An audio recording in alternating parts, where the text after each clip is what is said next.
ഞാൻ നിങ്ങളോട് പറഞ്ഞു ഇറ്റ് ഈസ് ഫോർ യു, ഇത് നിങ്ങൾക്ക് വേണ്ടിയാണ്. നിങ്ങൾക്ക് ഒരു സെക്കൻഡ് പോലും നഷ്ടപ്പെട്ടു എന്ന് തോന്നാൻ പാടില്ല.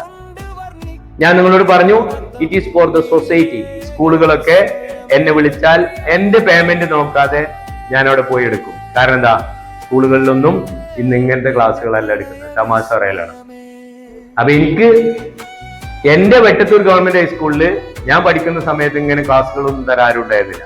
എന്തോ പൊട്ടഭാഗ്യത്തിന് ഇങ്ങനെയൊക്കെ ആയി. പക്ഷെ എന്റെ കഴിവിനനുസരിച്ച് എനിക്കൊന്നും എത്താനായിട്ടില്ല. എനിക്ക് ദുഃഖമുണ്ട്. അപ്പോ എനിക്ക് നഷ്ടപ്പെട്ടത് സൊസൈറ്റിക്ക് നഷ്ടപ്പെടരുത്. സൊസൈറ്റി എനിക്ക് ഒരുപാട് തന്നു. It is for the society.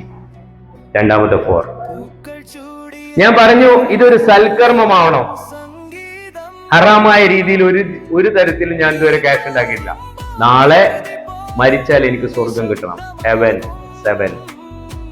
ഞാൻ നിങ്ങളോട് പറഞ്ഞു നിങ്ങൾ കഴിവുള്ളവരാണ്, പക്ഷെ ആ കഴിവുകൾ നിങ്ങൾ കണ്ടെത്താത്ത ഒരു അസുഖം നിങ്ങൾക്കുണ്ട്. Intelligent exercises. അതിന് രക്ഷപ്പെടാൻ 3 മാർഗങ്ങളാണുള്ളത്. 3 മാർഗങ്ങൾ. 1, നിങ്ങൾ ഇഷ്ടപ്പെടുക. 2, നിങ്ങൾ ആറ്റിറ്റ്യൂഡ് മാറ്റുക. 3, ഇന്ന് പറഞ്ഞ കാര്യങ്ങൾ ഇന്ന് ചെയ്തു തുടങ്ങുക. 3, ഞാൻ നിങ്ങളോട് പറഞ്ഞു നിങ്ങൾ ഒന്നാണ്. നിങ്ങളോട് മത്സരിക്കുമ്പോൾ നിങ്ങൾ ഒന്നാണ്. നിങ്ങൾ മറ്റുള്ളവരോട് കമ്പയർ ചെയ്യുമ്പോഴാണ് നിങ്ങൾ താഴെ ആവുന്നത്. You are 1. അടുത്ത നമ്പർ 1. ഞാൻ നിങ്ങൾക്ക് കണ്ടെത്താൻ പോവുകയാണ്. നിങ്ങൾ ഇന്ന് നിങ്ങൾ അറിയാതെ നിങ്ങളുടെ കഴിവുകൾ കണ്ടെത്താൻ പോവുകയാണ്. 5, ഫൈൻഡ് ഔട്ട്. നിങ്ങൾ ഇന്നൊരു ഗേറ്റിനകത്ത് നിങ്ങൾ തന്നെ നിങ്ങളെ അടച്ചിരിക്കുകയാണ്.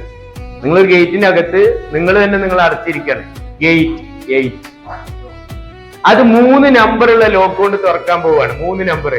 Car, CAR, car. എന്നിട്ട് നിങ്ങൾ വിജയിക്കാൻ പോവുകയാണ്. ഫുള്ള് ആളുകളും ഫുൾ A+ഓടുകൂടി പാസ്സാകാൻ പോവാണ്. സക്സീഡ് 6. അപ്പോ എന്റെ നമ്പർ ഇനി ഒന്ന് പറഞ്ഞ് നിങ്ങളൊന്ന് ശ്രമിച്ചു നോക്കുകയാണ്. ആദ്യത്തെ നമ്പർ ഏതാ? 9 4 4 7 3 1 5 8 3 6.